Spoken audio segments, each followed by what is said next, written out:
Esta es la voz. No te has vuelto loco, no te has vuelto loca. Esto es, créeme lo que te digo, episodio 22.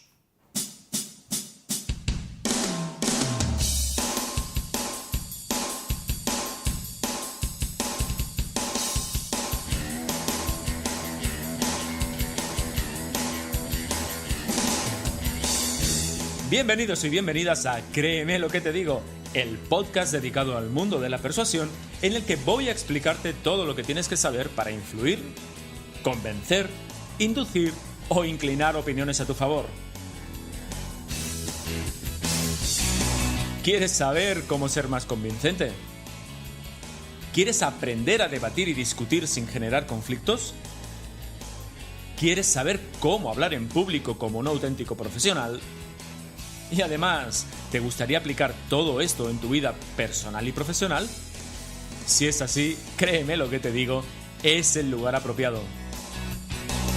Yo soy Óscar Fernández Orellana y te voy a acompañar en esta aventura en la que conocerás los misterios, técnicas y trucos para llegar a ser un auténtico maestro de la persuasión. ¿Estás listo? ¡Comenzamos!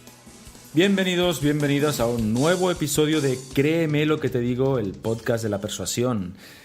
Menos mal que no me dedico a cantar, porque si no lo iba a tener pues muy difícil en mi vida, ¿verdad que sí? No he comenzado con esta introducción porque hoy vamos a hablar de un tema importantísimo a la hora de hablar en público. Vamos a hablar de la voz, el vehículo fundamental a través del cual transmitimos nuestro mensaje, ¿no? Bueno, utilizarla de manera adecuada cuando hablamos en público es crítico para conseguir que nuestras ideas lleguen con la intención y la fuerza necesaria. Te voy a presentar 4 aspectos básicos de la voz, podrían ser más, pero estos 4, bajo mi punto de vista, son los aspectos fundamentales y de su correcto manejo. En muchas ocasiones, pues está la diferencia entre que nuestro mensaje llegue, sea persuasivo, tenga la suficiente fuerza o no. Vamos a ir con esto inmediatamente, pero antes ya sabes que en Interacción Humana nos dedicamos a enseñar, a desarrollar habilidades de comunicación, de persuasión, de hablar en público precisamente, y que si tu organización tiene pues ese tipo de necesidades, estoy a tu disposición para que te pongas en contacto conmigo a través de el formulario, a través de la pestañita de formulario de interaccionhumana.es. Allí puedes contactar conmigo y estaré encantadísimo de que podamos hablar, de que podamos analizar tu propuesta, tu necesidad y diseñarte una respuesta ajustada a tus necesidades. Así que, ya lo sabes, ahí estamos. También, por otra parte, en interaccionhumana.es tienes el blog de Interacción Humana. Más de 160 artículos, ya casi 170 artículos, todos ellos dedicados a persuasión, influencia, hablar en público, etcétera, con los que puedes complementar todas estas cosas que te cuento en el podcast. Así que todo eso a tu disposición y de manera totalmente gratuita.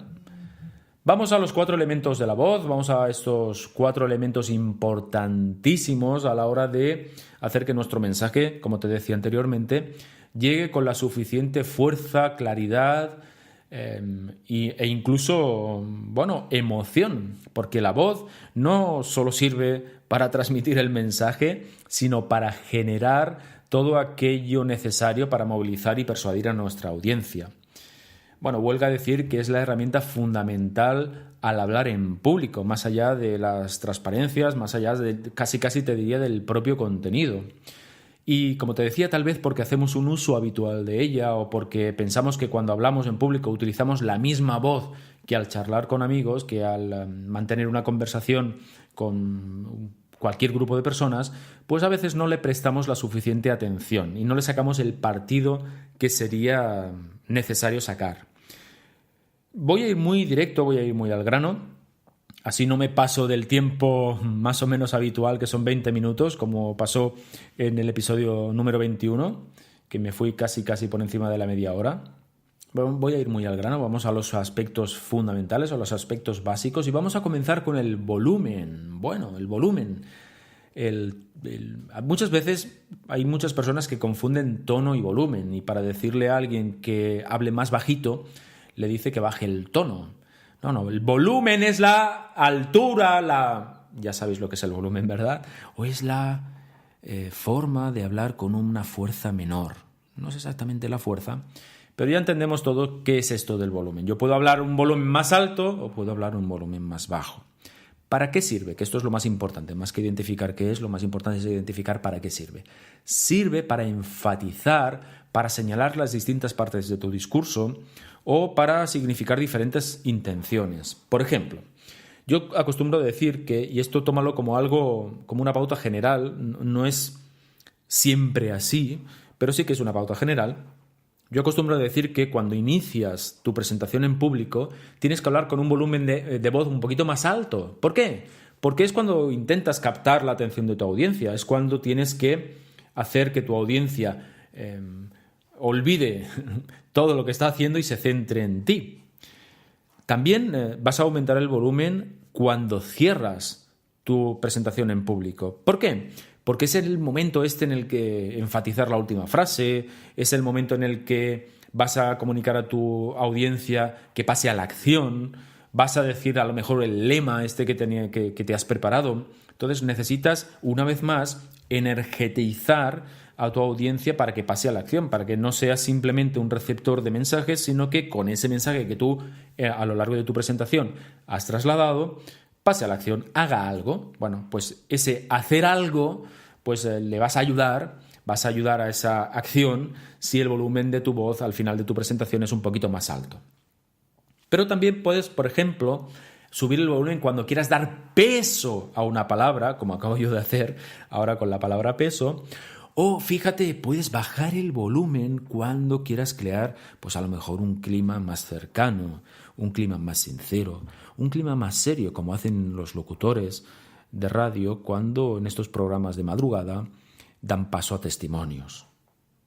Bueno, también puedes utilizar un volumen bajo, curiosamente, cuando quieras captar la atención de las personas. ¿Por qué? Porque en esos momentos, como el volumen es bajo y casi no se te oye, las personas van a tener que prestar un poquito más de atención para saber qué dices. Piensa, por ejemplo, en lo que haces cuando explicas un secreto a alguien, ¿no? Pues acercáis vuestras cabezas, el volumen es más bajo y hace que que todos tengamos más atención. Bueno, pues esto es el volumen. Practícalo porque vas a dar mucha fuerza, mucho impacto a lo que tienes que decir. Vamos con el segundo parámetro, la velocidad. La velocidad es otro de los parámetros que podemos modular con nuestra voz y que tenemos que tener muy en cuenta, a pesar de que particularmente pienso que al menos en la mayoría de las presentaciones que yo observo no se tiene demasiado en cuenta. ¿Por qué lo digo? Porque lo habitual, sobre todo en personas que se sienten inseguras o que no les gusta mucho esto de hablar en público, lo habitual, como te digo, es que utilicen una velocidad de voz muy rápida. Se atropellan casi. Esto es, entre otras cosas, porque tienen ganas de acabar y parece que mientras más rápido lo digan, antes va a llegar el final. Bueno, de hecho es así. Lo que pasa es que no vamos a tener el suficiente impacto en nuestra comunicación, no va a ser lo suficientemente atractiva como para conseguir nuestros objetivos.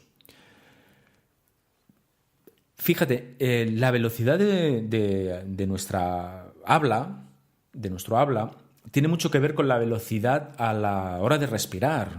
Al final, pues para hablar necesitamos respirar y si hablamos rápidamente necesitaremos respirar más rápidamente. Con lo cual, en muchas ocasiones, cuando hablamos rápidamente y respiramos rápidamente, lo que ocurre es que nos ahogamos, nos falta aire y todavía damos una sensación mucho más de agobio, mucho más de intranquilidad, cosa que no es conveniente cuando hablamos en público, porque si nosotros transmitimos intranquilidad, a la vez lo que estamos transmitiendo es inseguridad. Por otro lado, ya sabes que las emociones se contagian. Si el público te ve inseguro, te ve intranquilo, pasará seguramente a intranquilizarse, cosa que en la mayoría de los casos, a no ser que sea un objetivo tuyo en las presentaciones, pues no es demasiado útil.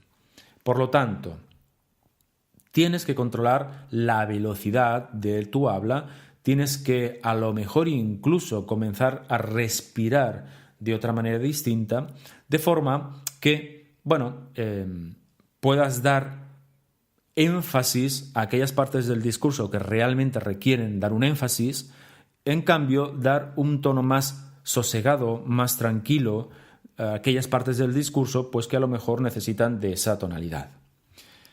Fíjate, ¿cuándo, por ejemplo, puedes utilizar una velocidad lenta? Bueno, puedes utilizar una velocidad de habla más lenta, no te digo que sea lenta, más lenta cuando tienes que explicar cosas complejas, cuando tienes que explicar algún punto que a lo mejor es crítico, o cuando tienes que dar tiempo a tu audiencia para que asimile, para que entienda adecuadamente lo que le estás diciendo. Por ejemplo, yo lo estoy haciendo ahora mismo. En cambio, puedes aumentar tu velocidad cuando quieras activar a tu audiencia, cuando quieres o cuando hables de cosas que son más o menos conocidas, más o menos livianas, o cuando describas una situación que lo requieran. ¿Qué quiero decir? Hombre, pues que imagínate, ¿de acuerdo? Que tú estás narrando una acción, que estás describiendo la acción de alguien, una acción que... Te voy a poner un ejemplo. Mira, imagínate que eres un locutor deportivo y que estás narrando un partido de fútbol. Imagínate hacerlo con un ritmo lento. Pues ahora fulanito le pasa el balón a menganito que avanza por la banda. Bueno, sería insufrible. De hecho, cuando tú termines de hacer la frase, seguramente el equipo contrario ya, bueno, la jugada ya ha cambiado. Con lo cual, hay acciones, hay situaciones que requieren que tu velocidad sea más rápida. Precisamente estas, aquellas en las que estás narrando algún tipo de escena donde todo transcurre rápido. Por otra parte, un punto importante es que, sea cual sea la velocidad que emplees, tienes que sentir que la puedes manejar cómodamente, tienes que sentir que no te ahogas, sobre todo cuando hablamos de velocidades rápidas, pero también tienes que vocalizar claramente. Hay veces que el hecho de hablar rápido o cuando escuchamos a una persona que habla rápido, que está nerviosa, lo que hace es no vocalizar. Y nosotros cuando hablamos en público, de hecho, tenemos que exagerar un poquito la vocalización. No hablamos exactamente igual cuando estamos encima de un escenario, cuando estamos delante de personas, o ahora mismo yo que estoy delante de un micrófono, no hablo igual que cuando hablo en mi vida particular.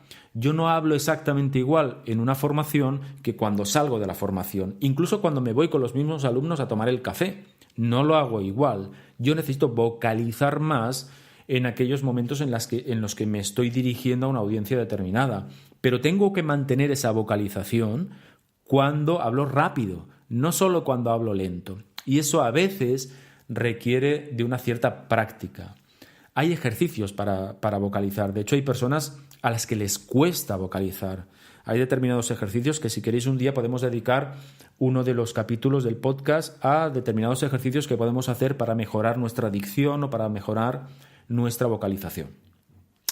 Vamos al tercer punto, los silencios.